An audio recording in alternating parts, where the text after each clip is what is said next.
Welcome to a Foxy Tech Tips tutorial on fully resetting the Apple Watch Series 10.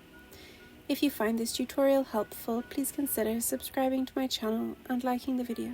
Resetting the watch fully will erase all content and settings of your watch, but note that erasing this will not remove the activation lock, which prevents someone else from using your Apple Watch if it's lost or stolen. To remove the activation lock, first unpair your Apple Watch before erasing it. Press the digital crown to open the app menu. Tap the settings cog to open settings.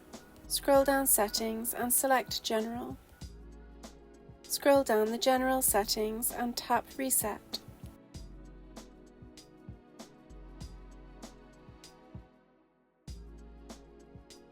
Then tap erase all content and settings.